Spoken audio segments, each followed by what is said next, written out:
I'm delighted to be back in the kitchen with Zoe. Thank you for joining us.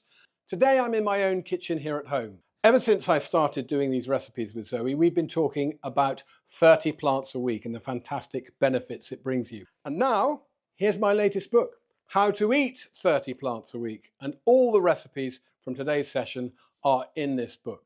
But first of all, we're going to get cracking with a brilliant recipe for seedy crackers. And seeds are brilliant foods. These pumpkin seeds, rich in magnesium, they've got great fats in them, protein and fiber as well. Sunflower seeds, chia seeds, flax seeds, a little sprinkling of hemp seeds, which are really lovely and nutty. We've got 5 seeds in there, a little twist of pepper and a pinch of salt. And just to make sure the seeds all stick together, I'm putting in 50 grams of light wholemeal flour. I'm using flax seeds a lot at the moment. They really are a bit of a super seed. Recent studies have shown that the gelatinous quality you get from soaking them is really good for your gut microbiome. And it also helps you manage your insulin levels. So I'm all over the flax just now.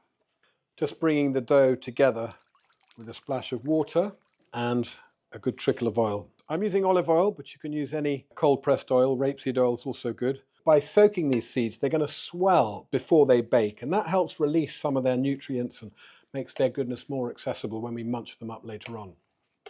I'm going to leave it for at least half an hour.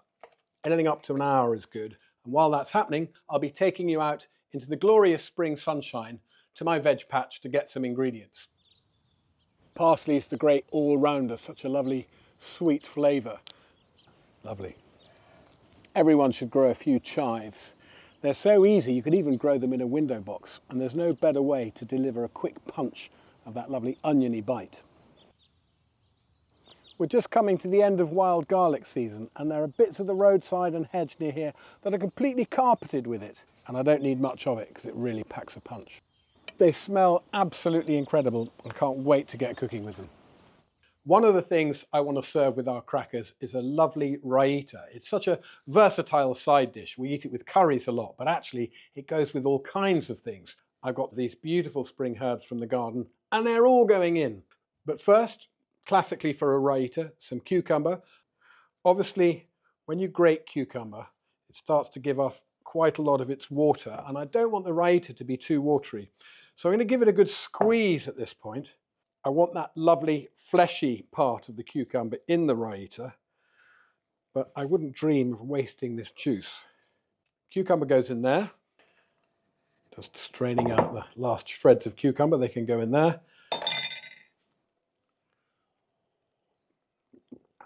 That is deliciously refreshing. Next in, for a bit of crunch, flavour and goodness of course, some celery, and I like to use these inner stems which are a little bit more tender. The leafy bit, it's got great flavour too. Now for a massive hit of those lovely fresh herbs. The smell coming up of these freshly picked, freshly chopped herbs is just incredible. We tend not to use herbs in the same quantities as we use other fresh vegetables, but they do have unique properties that contribute to your health. Each herb's got its own special set of polyphenols and micronutrients that won't be in the other herbs, so they are making a great contribution to our gut microbiome. And of course, it's those unique compounds that give them their amazing flavour too. Now for the ingredient that brings it all together, some lovely whole natural yogurt. It's rich and creamy. By the way, I always use whole, full-fat yogurt in my cooking, or even if I'm just enjoying yogurt.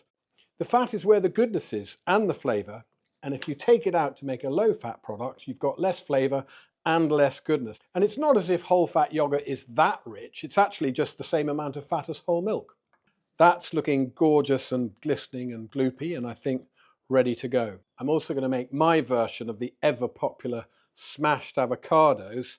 People often get excited about the fact that you get some nice natural fats in avocados, but they're also really big on fibre. These are looking perfect for a bit of smashing. And when it comes to the lemon, I definitely want the zest as well as the juice. It's almost like adding a whole extra plant.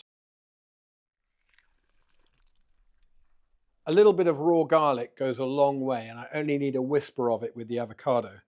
And by mashing it into a paste, I'm breaking down the cell walls of the garlic, and that helps release one of its most beneficial properties, which is the allicin. I like my smashed avocado to actually have a bit of texture.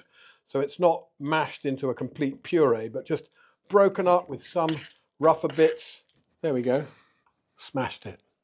While I've been whipping up herby raita and smashing avocados, this seedy cracker mix has been thickening up very nicely, and it's ready to spread and bake.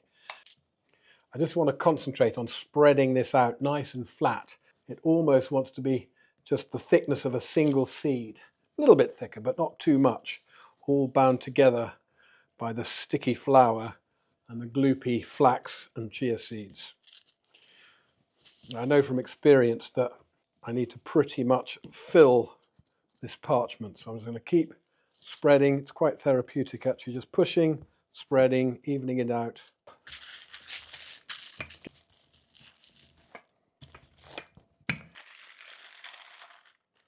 Lovely. That's going straight in the oven. I love the fact that even when it's baked, you can see every seed, right down to the individual chia seeds and flax seeds.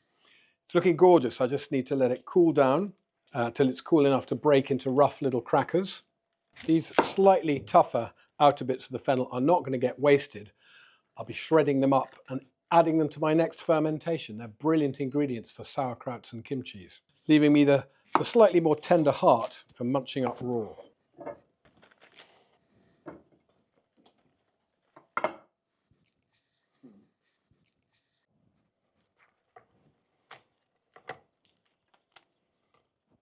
There are well over 30 plants just on this lovely sharing platter alone. But it's just the beginning of our spring feast, a wonderful way to start the meal, sit around with friends, dip, snack and chat. These crackers really pack a punch, and the smashed avocado, bang on. Getting 30 plants a week into your cooking isn't just about having a load of beautiful plants-only recipes in your repertoire. So forget about meat and 2 veg. What's wrong with meat and 5 veg? Or even meat and 10 veg? And what about when you're cooking fish? Yes, loads more veg, please. And my next recipe is a great example of that. I'm going to cook one of my favorite seafoods, mussels. They're also sustainably farmed, one of the most environmentally friendly forms of aquaculture. Gives us these beautiful dark blue, almost black shellfish. So it's win, win, win all the way down the line. And just to make it even more of a win, today I'm cooking my mussels with loads of plants, including the beautiful leeks I picked in the garden. But not only that, I've got more alliums, I've got garlic, onions, I've got some wild garlic in my herb pile here. So that's quadruple alliums with my mussels, and every single one of them will add to the flavour and add to the goodness. I'm not stopping there. I've got a little bit of chopped celery, some aromatic fennel, brilliant aniseed flavour that goes with seafood. They're all really excellent for your prebiotics, helping to feed that good gut bacteria. And just to make it really wholesome, make a proper meal of it so it's not just a starter, I'm going to add a tin of butter beans right at the end. And it all comes together really quickly over here on the hob, so let's get going. Onions and garlic, then my lovely garden leeks, plus the celery. The smell of those sizzling alliums is just fantastic. They've started softening a little, so I'm ready to put the fennel in. Give that a couple of minutes. I've turned up the heat to get a real sizzle going, because when the mussels are in, I want them to cook really fast. Traditionally, mussels are cooked in wine, but we're in the West Country, so today I'm going to use cider. That's all bubbling pretty fiercely. The veg are nearly tender. I reckon we can get the mussels in. And give them a really good stir. The lid goes on, so they're bubbling away and steaming in there, and in just 2 or 3 minutes, they'll be nicely open and ready to finish the dish. I can see that almost all of them have popped open, so it's time to finish them off. A little splash of stock, just to make sure there's plenty of liquor. A nice dollop of cream to enrich. A spoonful of mustard, a little bit of extra flavour kick. Some pepper. One final stir to mingle all those lovely flavours together. Then the beans go in. The herbs go in. Look at that. There's another huge hit of flavour right at the end. And the best way to stop them overcooking once they're done is to tip them out into a bowl. Look at all that lovely liquor and look at all that incredible veg. That is an amazing pile of wonderful food. Plump mussels, leeks from the garden, aromatic fennel, loads of herbs. That is absolutely sensational. These are some of the most delicious mussels I've ever done. And it's all thanks to those incredible plants. What a brilliant way to celebrate the spring. And I'll be back very soon with some more lovely seasonal recipes with the Zoe team. And I hope all the recipes we've done today have shown you just how easy it is to pack in the plants, whatever you're cooking, and give yourself a boost in body and soul.